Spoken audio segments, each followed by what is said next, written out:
بسم اللہ الرحمن الرحیم۔ السلام علیکم ورحمۃ اللہ وبرکاتہ۔ امید ہے بخیر و عافیت کے ساتھ ہوں گے، ٹھیک ہوں گے۔ آج کا ہمارا سبق ہے سورہ آل عمران، اس کی آیت کریمہ 75 اور 76۔ یہ دو آیات بینات کی ہم تلاوت کریں گے اور انشاءاللہ العزیز کی تجوید ہے اور اس کا ترجمہ یہ بھی ہم سیکھیں گے اللہ کے حکم سے انشاءاللہ العزیز۔ تو ہم شروع کرتے ہیں اور ایک حدیث مبارکہ ہے، وہ بھی میں آپ کے سامنے آپ کو سنا دوں۔ اللہ کے نبی صلی اللہ علیہ وآلہ وسلم نے ارشاد فرمایا کہ بے شک اللہ رب العزت پسند فرماتے ہیں کہ قرآن پاک کی ایسے تلاوت کی جائے جیسے قرآن مجید نازل ہوا ہے۔ اور اسی طرح ایک اور حدیث میں آتا ہے کہ نبی کریم صلی اللہ علیہ وسلم نے فرمایا کہ تم اپنی جو آوازوں کے ساتھ اللہ کے قرآن کو مزین کر کے خوبصورت کر کے پڑھا کرو۔ ایک اور حدیث میں بھی آتا ہے کہ تم اہل زبان کی طرح، اہل عرب کی طرح اللہ کا قرآن جو ہے تم پڑھا کرو۔ ٹھیک ہے جی، اس لیے آپ بھی جب بھی قرآن پاک کی تلاوت کریں ہو تو کوشش کیا کریں کہ آپ ذرا آواز کو بنا کر اچھا کر کے اور اپنی طرف سے پوری کوشش کر کے سر میں اللہ کا قرآن پڑھا کریں۔ اس سے آپ کو خود بھی لطف آئے گا، تھکاوٹ کا احساس بھی نہیں ہوتا، اور اگر کوئی سن رہا ہو آپ کی تلاوت تو یقیناً اس کا دل بھی خوش ہوگا۔ اسی جب بھی قرآن پاک کی تلاوت کیا کریں آپ ذرا اونچی آواز سے تلاوت کیا کریں اور تھوڑا سا آواز کو بنا کر ذرا خوبصورت کر کے اچھے انداز میں پڑھنے کی آپ کوشش کیا کریں۔ اور ایسا نہیں ہے کہ آواز اچھی نہیں ہو سکتی، آواز اچھی ہو سکتی ہے۔ کچھ چیزیں تو ہوتی ہیں جو گاڈ گفٹڈ ہوتی ہیں، اللہ کی طرف سے ہوتی ہیں، لیکن میں نے ایسے بہت سارے لوگوں کو بھی دیکھا ہے جن کی آوازیں اتنی اچھی نہیں تھی، لیکن انہوں نے پریکٹس کر کے، محنت کر کے، اور انہوں نے ایک بڑا خوبصورت سا ایک لہجہ جو ہے وہ اپنا لیا، اور جب بھی وہ قرآن پاک پڑھ رہے ہوتے ہیں روانی کے ساتھ تو سننے میں بہت اچھا لگتا ہے۔ اگرچہ وہ بہت سادہ پڑھ رہے ہوتے ہیں لیکن اس کے باوجود وہ ایک خاص ترنم، ایک خاص لہجے میں قرآن پاک پڑھ رہے ہوتے ہیں تو وہ سننے میں بہت کانوں کو بھلا لگتا ہے۔ جی تو ہم بلا تاخیر شروع کرتے ہیں جی قرآن مجید آیت 75۔ بسم اللہ الرحمن الرحیم۔ وَمِنْ أَهْلِ الْكِتَابِ مَنْ إِنْ تَأْمَنْهُ بِقِنْطَارٍ يُؤَدِّهِ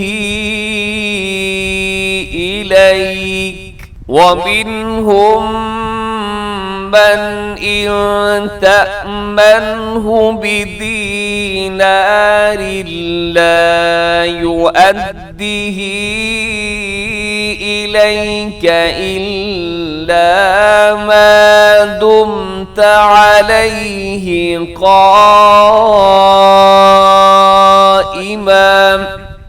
ذَلِكَ بِأَنَّهُمْ قَالُوا لَيْسَ عَلَيْنَا فِي الْأُمِّيِّينَ سَبِيلٌ وَيَقُولُونَ عَلَى اللَّهِ الْكَذِبَ وَهُمْ يَعْلَمُونَ۔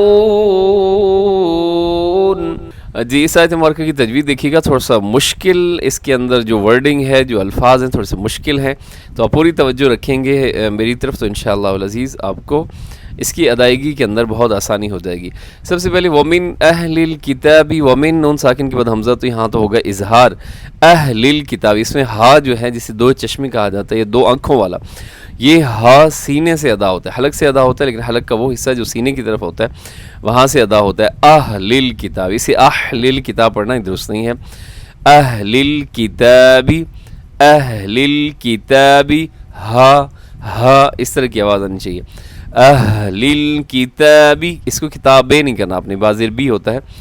آگے من نون ساکن کے بعد حمزہ اظہار ہوگا اور آگے اخفا ہے، ان تأمن ہو، یہاں نون ساکن کے بعد تا، تو یہاں ہوگا اخفا، آواز کو ناک میں چھپائیے گا، ان تأمن ہو۔ آگے تأمن، تا زبر حمزہ تا، یہ حمزہ ہے جو الف کی شکل میں آپ کو نظر آ، الف کے اوپر جب جو سکون ہے، جزم کی علامت ہے، تو یہ کیا ہوگا جی، حمزہ ہوگا، ہم اسے الف نہیں پڑھیں گے۔ تأمن ہو، تأمن ہو، من ہو میں نون ساکن کے بعد ہا ہے، تو یہاں کیا ہوگا، اظہار ہوگا۔